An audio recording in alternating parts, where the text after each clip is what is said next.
आज लोगों को चाहिए हमारे हिसाब से बात कर। आपको पता है, इधर ही मैं आपको बोलूं ना, आपका 1 माले का घर 2 माले का बनने वाला है, आपकी वीसी निकलने वाली है, आपको ये मिलने वाला है, आप मतलब क्या बोलोगे? आमीन। इतना बड़ा बड़ा आमीन निकलता है फिर मुंह से। अभी कोई आमीन निकल रहा है? नो। जानते हो क्यों?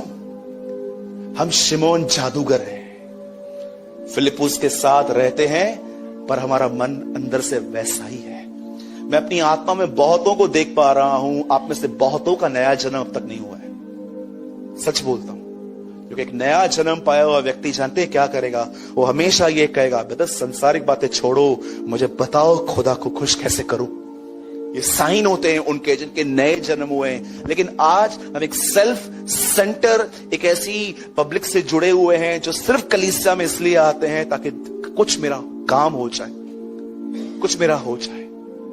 इस इंटेंशन से आना सही नहीं है। हमेशा परमेश्वर के लिए आओ, हमेशा उसको समझने के लिए आओ। आपको पता है यूसुफ परमेश्वर का भय मानता था, उसका ये भय कहां दिख रहा है?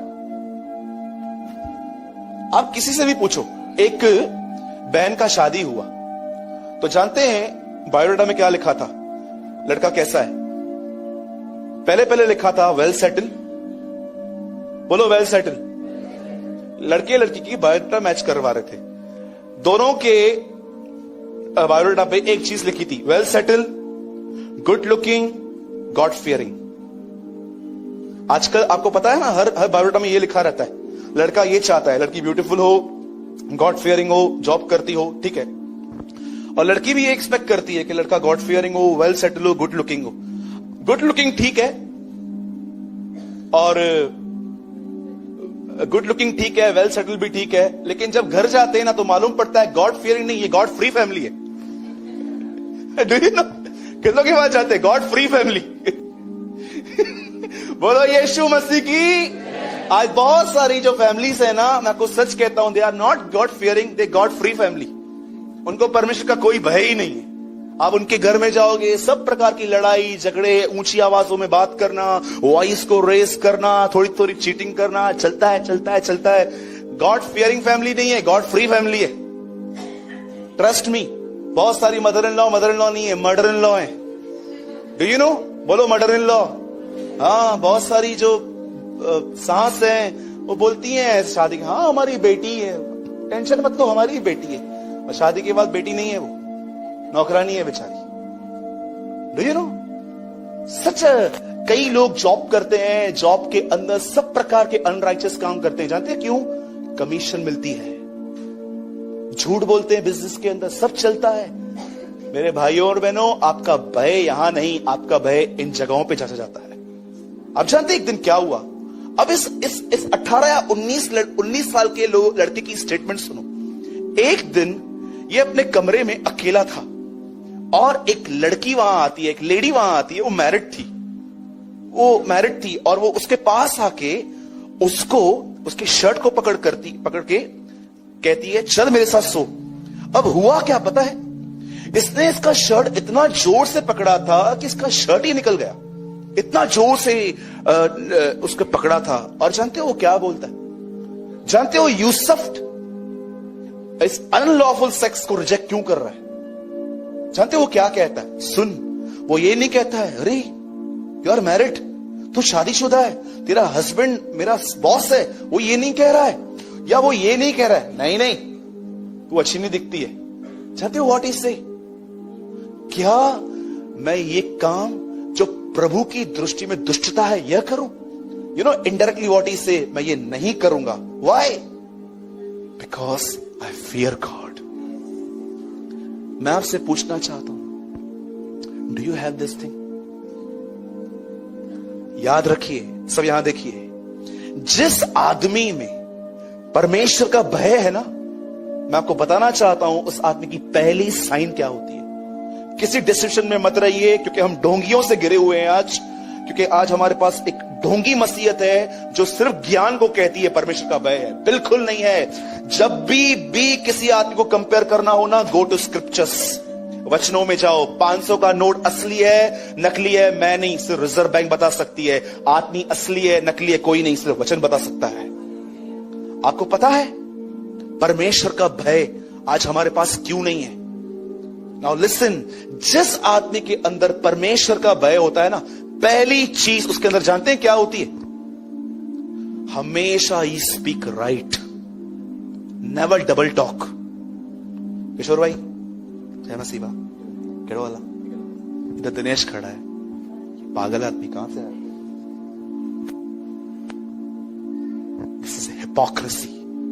जो भी ऐसे है ना, सामने इज्जत करते हैं और पीछे उनकी बेइज्जती करते हैं। मैं तुमको मुंह पे कह सकता हूं, तुम खुदा का भय नहीं मानते हो। Double talk, you know about double talk? Always इंसान के मुंह के सामने अलग बात, उसके पीछे अलग बात, अलग अलग बातें। जिस आदमी के अंदर परमेश्वर का भय होता है ना, ही स्पीक राइट। आज अपने आप से पूछो, और मुझे पता है शायद आपके अंदर आपको एक चीज परमेश्वर आपसे कहेगा। 18 अध्याय लूका में तुझे वो आदमी पता है जो न परमेश्वर का भय मानता था, न मनुष्यों की परवाह करता था। तू बिल्कुल वैसा है। You are exactly like this. कभी आपने सोचा, जब आप गाड़ी पार्क करते हैं और आपने गाड़ी ऐसी जगह पे पार्क की जहां पर लोगों को आने जाने में तकलीफ होती है, लेकिन आप बोलते हो छड़ना यारा बिहारी आना माते, छोड़ना, मेरे खड़ा किया है। तुम्हें मनुष्यों की परवाह है? तुम परमेश्वर का भय मानते हो? इस 18 साल के लड़के को पवित्र आत्मा नहीं था, यूट्यूब नहीं था कि वो जीसस लाइफ पे जाएगा, वहां से सीखेगा। इस लड़के के पास कोई टीचर नहीं था, उसके पास पवित्र आत्मा नहीं था, चर्च नहीं थी। अपने बाप के घर से वो एक ही चीज सीख के निकला था, the fear of the Lord. परमेश्वर का भय ये नहीं है कि पाप करने के बाद। एक दिन हमारे चर्च के बाहर एक अंकल खड़े थे, 15 मिनट से वो चर्च को देख रहे थे। तो मैं भी उनको देख रहा था कि वो क्या कर रहे हैं। 15 मिनट के बाद मैं उनके पास गया और मैंने उनको बोला, अंकल सब ठीक है? चर्च है ये? यस। मैंने बोला आइए। क्यों? दारू पिया। ये भी भय कि ड्रिंक किया मैं नहीं जाऊंगा? क्या परमेश्वर को यह भय चाहिए? परमेश्वर को यह भय चाहिए कि आप बियर बार के बाहर खड़े हो और आप अंदर न जाओ। How many understand? परमेश्वर को यह भय ये नहीं है कि पाप हो जाने के बाद प्रभु मुझे मारेगा। भय ये है कि मैं परमेश्वर को हर्ट नहीं करना चाहता। जिस चीज को आप भय कहते हो ना, एक्चुअली उसे इंग्लिश में रेवरेंस कहा गया है। रेवरेंस को बहुत सिंगल वर्ड में कहते हैं रिस्पेक्ट। मलाकी बाइबल की अंतिम किताब है जो लोगों से पूछती है, where is the honour of the Lord? परमेश्वर का भय कहां है? अब सुनिए इस बात को आराम से। बैठ जाइए अंकल, बैठ जाइए। अब मैं जो आपको कह रहा हूं सुनिए। यूसुफ परमेश्वर का भय मानता था कि नहीं मानता था? सब बताइए, ध्यान दीजिए। वो भय मानता था कि नहीं मानता था? जोर से बोलिए ना। वो परमेश्वर का भय मानता था। अब एक दिन जानते क्या हुआ? परमेश्वर ने इस लड़के को उठाया, स्टैंड किया। और आपको पता है, एक दिन यही लड़का मिस्र के घोड़ों पे बैठा हुआ था। इसके आगे आगे दो लोग ये प्रचार कर रहे थे, he is the Lord of Egypt. ये मिस्र का प्रभु आया हुआ है। एक ऐसा आदमी जो परमेश्वर का भय मानता था, प्रभु ने उसे उठाया, उसे खड़ा किया, प्राइम मिनिस्टर बनाया उसको। और ये आदमी राजा के तख्त के बाजू में बैठा। और आपको पता है, इतने इजरायली लोग वहां पर रहते थे, वो सब खुश थे। लेकिन अब ध्यान दो, एक दिन ऐसा हुआ। ब्रदर कोई ओपन मत कीजिए, प्रेरित हुए काम 7 चैप्टर जल्दी खोलो, फास्ट। चैप्टर 7 देखो क्या लिखा है यहां पर।